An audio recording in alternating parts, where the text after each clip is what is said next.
లోకంలో ఉండేటువంటి కార్యక్రమాలన్నీ జరగడానికి పగటిపూట 12 గంటల్లో ఏ పని జరిగినా సూర్యకాంతే కారణం. సూర్యకాంతి లేకుండా ఏం చేస్తామండి?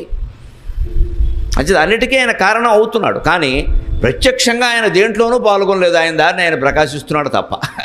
అలాగా అది అర్థమైతే దేవుడు అర్థమవుతాడు. సూర్యుడు ప్రత్యక్షంగా అన్నిటికీ కారణమే అయినప్పటికీ స్వయంగా ఏదీ చేయనట్టే దైవశక్తి అన్నిటికీ కారణం, కానీ ఆయన స్వయంగా ఏదీ చేయడు.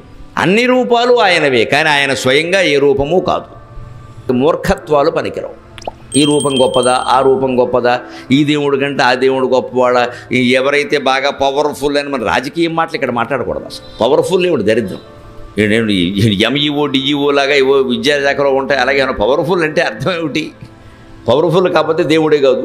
అంటే మన హిందూ ధర్మం విశిష్టత ఏమిటి అంటే, ఇంత పెద్ద ఆకారాన్ని చేయడం అనే దానికి ఎంత ప్రాధాన్యం ఉందో, ఏదో సరదాగా 100 మంది చేరాలి అంటే ఏదో చేసుకుంటాం కదా రకరకాలుగా, అది మట్టితోనే చేయాలి ఖచ్చితంగా. పెద్ద ఆకారాలు చేయమని అసలు చెప్పనే చెప్పలేదు. ఖచ్చితంగా వినాయకుడు బొమ్మ అంటే 9 అంగుళాలు దాటకూడదు శాస్త్రం ప్రకారం. 9 అంగుళాలు దాటింది అంటే హంగు ఆర్భాటం ఉంటుంది, కానీ వినాయకుడు ఉండడు అక్కడ.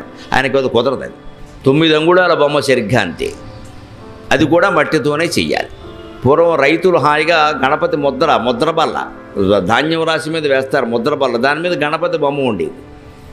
ధాన్యం రాశి చేలో పెట్టిన తర్వాత దాని మీద అది ఎవరు ధాన్యం దొంగిలించకుండా ఉండడానికి, దొంగిలించినా మనకి తిరగడానికి ముద్రలు వేసేవారు. ఆ గడ్డి కాల్చి ఆ రైతుల యొక్క ప్రవృత్తి ఎలాంటిది అంటే అన్నీ అక్కడే, వాళ్ళు ఏది ఎవరిని అడగాల్సిన పనుల, స్వయం సమృద్ధం.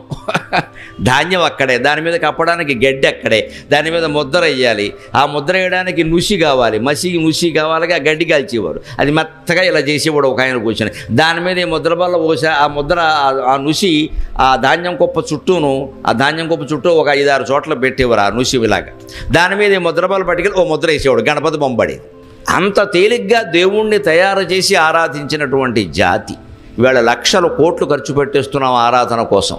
మళ్ళీ బయటికి వెళ్ళిన తర్వాత శుభ్రంగా గణేశ వైన్స్ అని పెట్టేయడం, మేము బాగుపడ్డామండి గణేశుడు వల్ల అంటాం. నీ ఆరాధన దేనికి?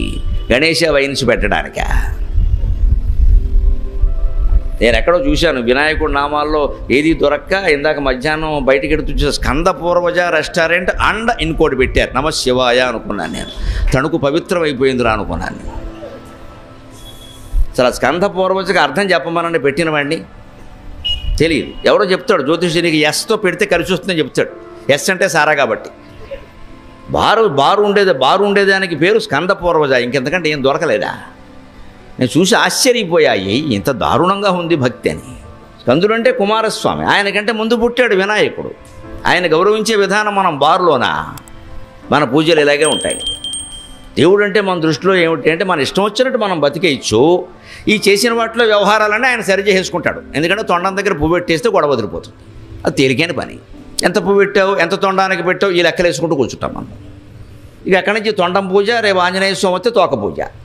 అసలు హనుమంతుడి జీవితం ఏమిటి, వినాయకుడి జీవితం ఏమిటి, మనం దాని నుంచి ఏం నేర్చుకోవాలి? ఇది అక్కర్లేదు. ఇంకా దాని నుంచి బయటపడడమే చైతన్యం. ఈ తోకలు తొండాలు లెక్క పెట్టుకుంటూ కూర్చోవడమే చేదస్తం. ఈ 3 రోజులు మనం విష్ణు సహస్రాన్ని చైతన్యపూర్వకంగా చెప్పుకుంటాం, చేదస్తం వదిలించే విధంగా చెప్పుకుంటాం. ఎంత తేలిక భగవన్మూర్తిని తయారు చేయడం నువ్వు మనస్సు దృష్టి పెడితే అంటే, పసుపు ముద్ద తీసుకుంటే చాలంతే. పసుపు ముద్దలో ఉన్న పరమ పావనమూర్తి కొలువుదీరినాడు కొలువరండు. అంత పావనమూర్తి, అంత జగదేక పావనుడు. గణానాం ద్వాగణపతిం హవామహే కవిం కవీనాం ఉపమశ్రవస్తమం జ్యేష్ఠరాజం బ్రహ్మణాం బ్రహ్మణస్పద ఆనశృణ్వన్నూతిభిస్సీదసాదనం అని వేదంలోనే ప్రథమంగా ప్రార్థింపజేయబడినటువంటి బృహస్పతి స్వరూపం కూడా అయినటువంటి గణపతి ఇంత పసుపు ముద్దలో ఇమిడిపోతున్నాడండి. అది కూడా పసుపే. ఎందుకంటే పసుపు క్రిమి సంహారిణి. దేవుడి విగ్రహం దగ్గరికి ఎప్పుడు చీమలు దోమలు పురుగులు రాకుండా మనమే జాగ్రత్త పడాలి. ఆ విగ్రహాన్ని తయారు చేసేటప్పుడు, ఆ విగ్రహానికి నైవేద్యాలు పెట్టేటప్పుడు, ఆ విగ్రహానికి పూజలు చేసేటప్పుడు, దానికి దండలు వేసేటప్పుడు ఈ జాగ్రత్త తీసుకోవాలి. నా దారిని నేను వేసేస్తానని 16 దండలు దేవుడి మీద వేసేస్తే అందులో పురుగులన్నీ వినాయకుడి మీదే తిరుగుతూ ఉంటాయి. ఆయన చికాకు వచ్చేస్తుంది, ఎవడేమనండి నిన్న దండ అంటాడు. దేవుడి విగ్రహాన్ని మనం కాపాడుకోవాలంటే అది పురుగులు చేరకూడదు, అక్కడ చేరకుండా మనమే జాగ్రత్త పడాలి. అందుకే పసుపుతో వినాయకుడిని చేస్తే పురుగు చేరే సమస్యలే, చేరితే చచ్చిపోతుంది వెంటనే. పసుపు యాంటీబయాటిక్. పసుపు రాసుకుని స్నానం చేయమనడంలో ఉద్దేశమే అది.